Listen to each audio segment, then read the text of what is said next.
Hi, it's Andy from Blackwell Brides, and a couple things. One, we're watching Slash Sisters. Two, I've been asked to make this fun, which means that I can't remember anything but how much I love the Slash Sisters and this show, and so you should too. It's the only thoughts in my head. Hopefully it's the only thoughts in your head. Welcome back to Slash Sisters. I'm Slash Sister Hallie. Wait. What? It's dark in here. Well, it's Black Christmas, so I figured we'd do in the dark. Can I have at least a little bit of light? Oh, okay. Hallie. All right, that helps, but I can't even read the script when you're flashing like that. Oh, Jeez.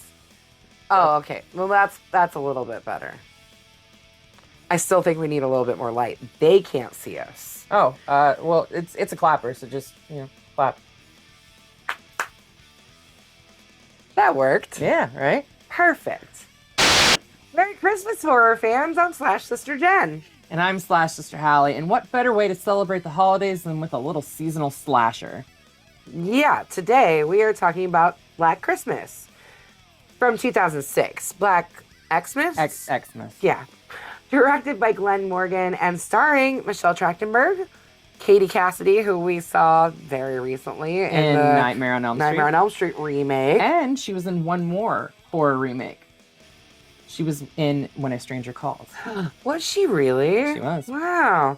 And we got Mary Elizabeth Winstead back on the channel today. In the same month that we initially had her in Final Destination 3. She actually got done filming Final Destination 3, and then like a month or two later, she was signed on for this. And she was reluctant at first because she's like, I don't want to do another horror film. Yeah, she didn't want to get shoehorned into horror, but I don't think she did because... Well, what's she doing now? Well, she just got done playing Harrison Dula in Ahsoka on Disney Plus. Okay, cool. So, good for her. Anyways, yeah. So this remake takes the classic horror and cranks up the gore because nothing says Christmas cheer like mysterious phone calls and killer surprises from under the tree.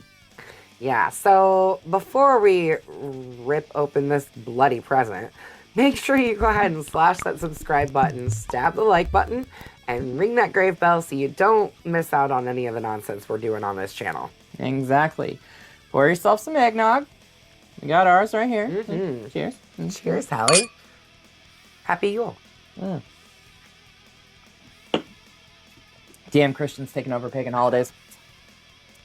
Lock the doors and maybe don't answer the phone, or if you do, don't provoke the person on the other line. It doesn't really matter. They're going to keep provoking either way, whether you say anything or not. So let's fa la la la la into Black Christmas. Billy Lenz, born with severe jaundice due to a liver disease, and we mean severe. He's literally like neon yellow almost. Yeah. Is constantly abused by his mother, Constance. 5 years later, Constance and her lover murder Billy's father, Frank, who, by the way, Frank was a very loving, doting father. Yeah, he really was. He really did love and care for his son. He was the only one who did. But they kill his father, Frank, on Christmas Eve and bury the body under the house's crawl space. Billy witnesses their scheme, so they lock him in the attic. It's at this point, I mean, we get a lot of this in flashbacks. We're going to tell the story because we need to tell the story. But it is told in multiple different flashbacks throughout the story. We find out, or his mother finds out, that her husband or her boyfriend, lover, whoever, is impotent. Either because he is impotent or because he's a raging alcoholic who just can't I was going to say, he got whiskey dick. I think that's what it is. But because she is trying to conceive a child and her boyfriend can't do that for her, she then grapes Billy her own child, which is disgusting. Absolutely disgusting. But 9 months later, she gives birth to her baby, Agnes. And mind you, Billy was 12. 12 years old. Didn't even know what the fuck was going on, I don't think, either.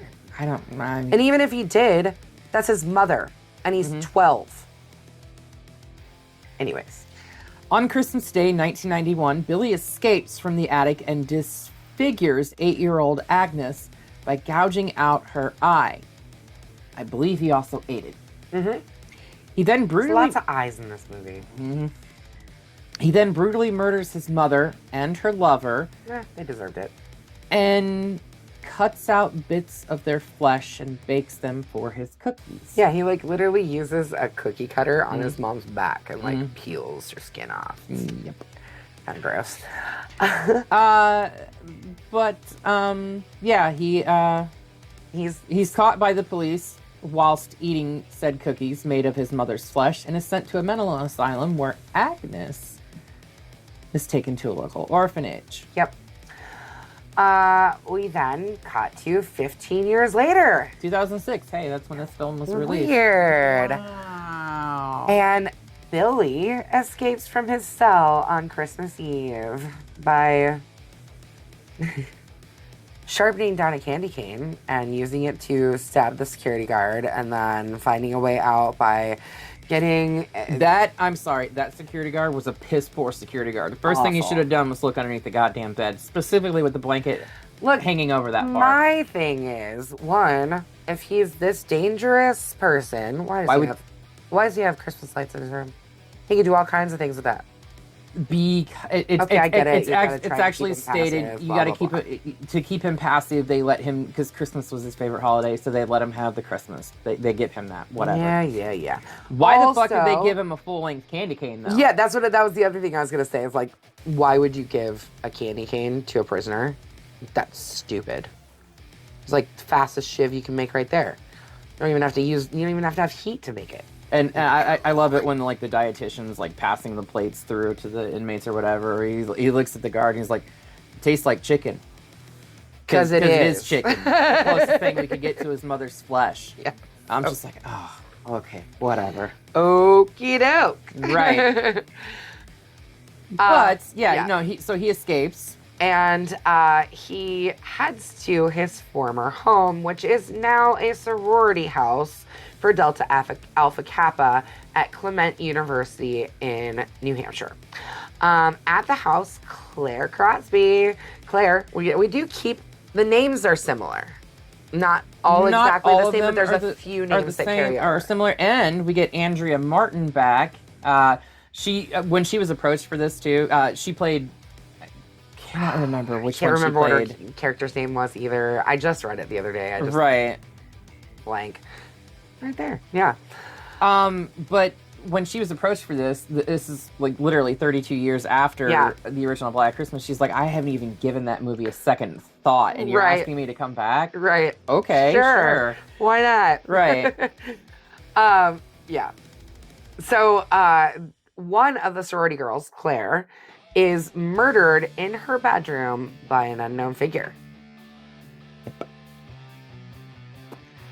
Meanwhile, Megan Helms begins to hear noises and goes up to the attic to investigate. Upon finding Claire's corpse, Megan is attacked and killed by the same assailant. In the living room, the other sorority sisters, Kelly Presley, Melissa Kitt, Heather Fitzgerald, Dana Mathis, and Lauren Hannon, along with their house mother, Mrs. Mack, played by Andrea Martin. Another name that carried over, because Mrs. Mack was the house mom in the original. Right. They actually gave her a first name in this one, though. Yeah. Receive a threatening call from an unknown entity. Some weird voices, talking about Billy. Now, here's what's weird about this, okay? You're my family now. Yeah. So, this movie takes place in 2006, as we said. They know about Billy. Oh, like, no, in the original, they didn't know the story about Billy. So in the original Black Christmas, the killer's identity is not known. Never. It's never revealed. In this one, they gave him a backstory, and the sorority sisters are very much aware of Billy's presence. And to the point where they buy him a gift. Yeah, they wrap a gift for him underneath the tree. Yeah. Okay. Yeah. Okay. Okay. Sip of the eggnog to that one. Right.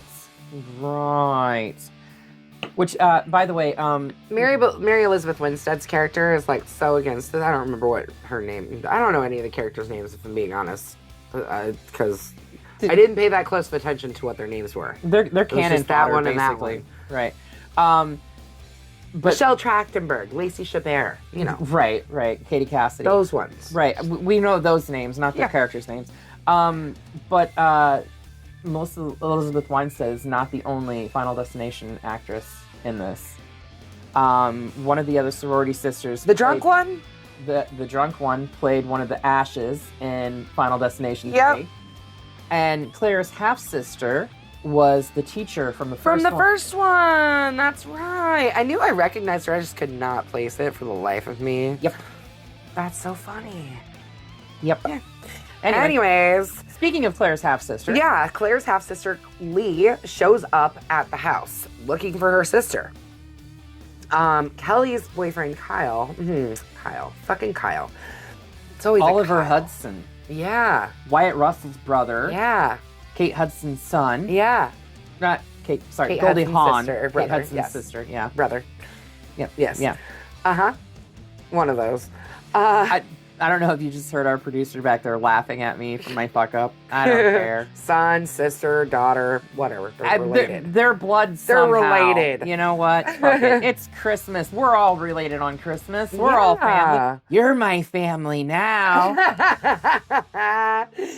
So anyways, Kyle shows up at the house as well because climbs through the window because he's trying to delete the evidence of him cheating on Megan with one of the other sorority sisters, even though he claims that it happened before. Whatever, lies. When the power goes out. Mm-hmm. Honestly, Claire and Kyle are both introduced in this film as red herrings for the actual assailant of what's going on. Right. And we'll get to that later. Yeah. When the power goes out, the Dana, which is Lacey Chabert's character, who apparently knows more about houses than we realized. Anyways, she goes to the main breaker under the house, but encounters a figure in the crawl space who kills her. Yeah, but not before uncovering the skull of Billy's father. Right. Interesting. Yeah, I thought that was kind of interesting, but they never go back and touch on that either. When they realize Dana's ambushed by the figure, the remaining sorority sisters and Lee go outside to find her, only to find their fellow sister Eve Agnew killed in her car. She was also another red herring that they introduced. She gave Mary Elizabeth Winstead's character the glass unicorn, the infamous the original glass unicorn, but it was wrapped in newspaper, the same type of newspaper that was wrapped in another present later. But also, the paper was from like the 1980s or some shit too. It was 91. Was it 91? Yeah. Excuse me, but she's also like her room in the sorority house is Billy's old room. Right. So, but we do kind of come to find out afterwards that now that we know that Eve's dead, that because they go into her room to like, actually, is it before they find out she's dead? Because they think she's like obsessed with Billy, because she is obsessed with Billy. Like, she's got all kinds of news clippings and all kinds of stuff. That's why the newspaper from 1991, why she wrapped her present in that. So, yeah. With the police unable to arrive to the sorority house, I mean, they do call and get a busy signal. But yeah, they're told it'll take at least 2 hours. Mind you, there is a blizzard that's a terrible wreaking havoc on the region for them too, which seems to be a running theme with holiday horror. Weird. You know, like not in Terrifier. Krampus. Not in Terrifier. Just saying. Anyway, they aren't able to arrive. Kelly, Melissa, and Lee decide to stay because, as Lee said, until I see my sister, she's alive. You know, basically, like, unless I know for a fact that she's dead, she's still alive. Meanwhile, Heather and Mrs. Mack, Heather is Mary Elizabeth Winstead's character, right? Yes. So Heather and Mrs. Mack then decide to go to Mrs. Mack's car, which is an old very old car. and try to flee. Heather is then murdered inside the car by Billy, while Mrs. Mack has an icicle fall onto her face and kill her. Which honestly, here's my thought on that. I have always wanted to see a movie where a killer exclusively uses icicles as their weapon, because I feel like it would be a really, really cool weapon. Like, it melts. Anyways, I always thought that would be a really interesting storyline to go with. So, and this is cool that it like falls into her face, but like, that's kind of a shitty death for Mrs. Mack. Agreed. And this death actually caught a lot of flack back from fans when this film was released because they said it's not realistic. That would never happen. Yes, it could. They actually proved that it was scientifically possible. Yeah. So yeah, an icicle. I wish you could have seen the icicles hanging off of my house last week, and I'm sure they're reforming right now. They'll melt again. I had literally like icicles that were this big around. Like if that had fallen from a high enough distance, like that could kill somebody very easily. Just the weight of it alone could smash somebody's head. But yeah, a sharp icicle going through someone's face, yeah, that'll kill you. Real easy. While Kelly and Lee descend to the garage to investigate, Melissa is attacked and killed by an assailant. Kelly and Lee return upstairs to find Lauren's eyeless corpse. Kyle returns to the house, and the three go to investigate the attic, Billy's old room. While ascending the ladder, Kyle is dragged into the attic to his death by the assailant, who is revealed to be Agnes, not Billy. Agnes? Now is an adult, which, by the way, Agnes, adult Agnes, played by a man. Why couldn't we get a woman to play her? Because they wanted somebody that was strong enough and big enough to command. Why couldn't we get a woman? Hang on. To command presence, but also was androgynous, and they couldn't. I guess they couldn't. And we couldn't find a woman. That feels like a Weinstein choice. I mean, they did produce this. They did do a lot of heavy-handed shit with this movie, which I think made it. They're the reasons why half the shit in the trailer was in the fucking trailer. Oh, you mean the stuff that was in the trailer that wasn't in the movie? Yeah. Yeah. Fuck Bob. Fuck Harvey. Fuck the Weinsteins. Yep. While, do not get me wrong, a lot of the films that they made were great. They've made a lot of really great films. They've produced a lot of great films. But they're pieces of shit. Yeah, they're awful. As Billy now enters the attic to join his sister, Kelly and Agnes are struggling, leading the two of them into an empty space between the walls of the house. This is so like they fall in between the walls, basically. As the killers come towards Kelly, Lee is able to help her escape before they start a fire in the house. There's also some dialogue here where I think it's Kelly is talking to Agnes about like your brother is like in the house or whatever, and Agnes is like, I think you mean my father. Gross. So at some point in time, she was told that her brother is her father. Dad. Yep, and she's good with it. And she's not just good with it, she's okay with committing atrocities in the sake and name of her father. Anyway. Later, as Kelly and Lee recover at the hospital, Billy, who is partially burned from said fire... Yeah, they, like, bring the bodies into the morgue. Yeah. You mean to tell me you brought those bodies into the morgue and they weren't actually dead? How many times have we seen this in horror films? I mean, come on. I don't know. Art did it. His head was gone. Yeah, his brains were gone, but I don't think he has a brain anyway. Anyway, Billy kills the morgue assistant. Full of cotton candy. At least that's my headcanon, says that his brain's full of cotton candy. Cotton candy and popsicles. And candy corn. Lollipops. Anyway, Billy kills the morgue assistant. While Kelly goes for an x-ray, Agnes emerges in her hospital room and kills Lee. When Kelly returns to her room, Agnes appears through the ceiling and attacks her, but Kelly uses a defibrillator to kill Agnes. How often do we see that defibrillator as weapon? I mean, I can think of at least one other time in Scream 4. I know I've seen it at least a couple of other times. I just can't really bring to mind right away. Well, and here's the thing too, right? Defibrillators, when they're used in films, well, sorry, not just that, but they're never used properly. No.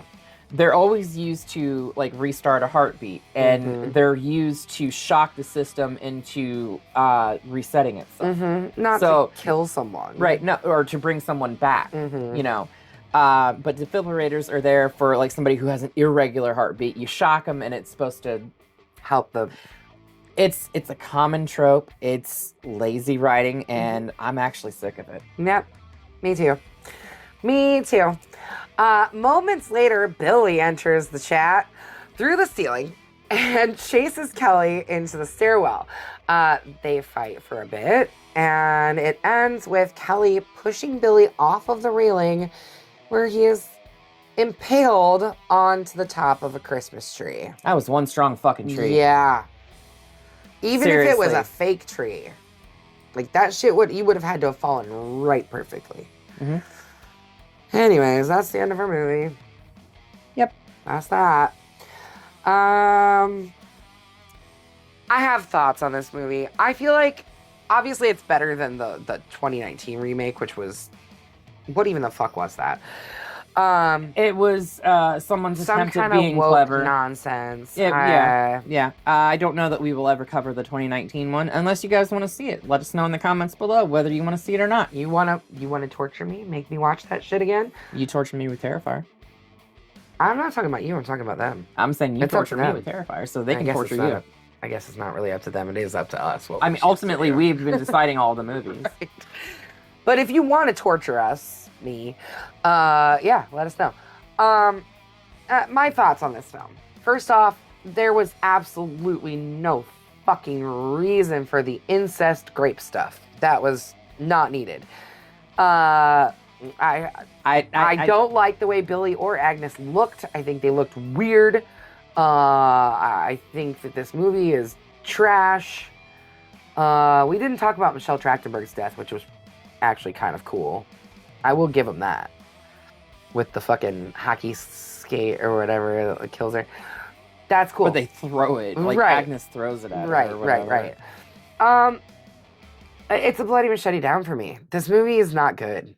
So, It had potential, but the potential was wasted. I remember when this came out in 2006, I was excited because at that time, Bob Clark was initially like attached to and helping with this. No, he still served as a producer on this. Yeah. He was helping doctor the script and move the story forward and everything like that. And he actually, after this came out, was going to make a sequel to the original Black Christmas. A direct sequel, but ultimately he died. That being said, when this came out, I was excited for it because it was a holiday horror film. And at that particular point in time, this was before We didn't have this is before I started doing deep dives into horror and everything like that. I did not know of very many holiday horror films. So I was like, oh yes, great. A Christmas movie that's a horror film. And I initially loved it when it initially came out.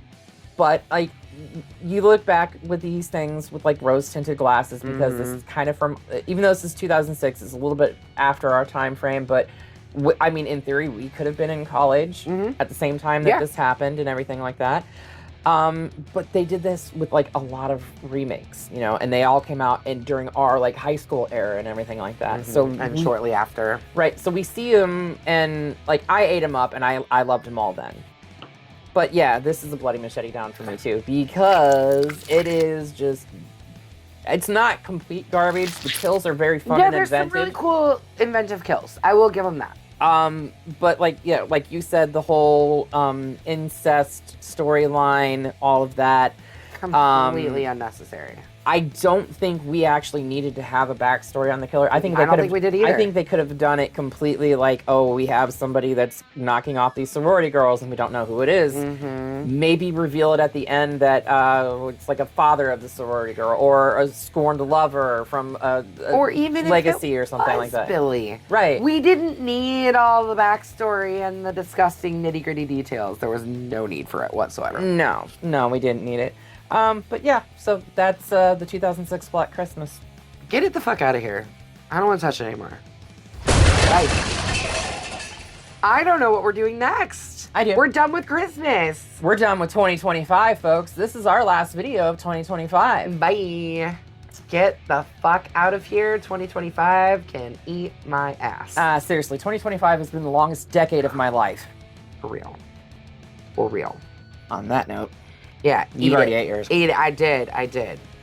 Get it, girl. I don't know what we're doing, but she does. So why don't we let her tell us? Oh, yeah. Now that she's got food in her mouth. Ah. Or I could just look. Franchise territory. Oh. Ooh. Okay. One of my favorite franchises now. I've discovered this after this year. Specifically with the newest film and the TV series that was out this year, too. Yep. Do you know what I'm talking about? That could be a one of two things, but we've already done it too, so it has to be... Alien 3! The worst one in the entire series. Yeah, I haven't I'll be seen honest. this one in a really... I think I've only seen it once, actually. It's been a really long time since I've seen it, too. So, while she finishes up chewing, make sure you come back next week. Oh, your turn. Because I might burp. This is why we shouldn't eat on camera, you guys. Come back next year when we dive into Alien 3. Until then, make sure you slash that subscribe button. Stab the like button. And ringling that great bell so you don't get lost in the mix and can stay up to date on everything we're doing on YouTube. And until next time, we will see you all in the afterlife.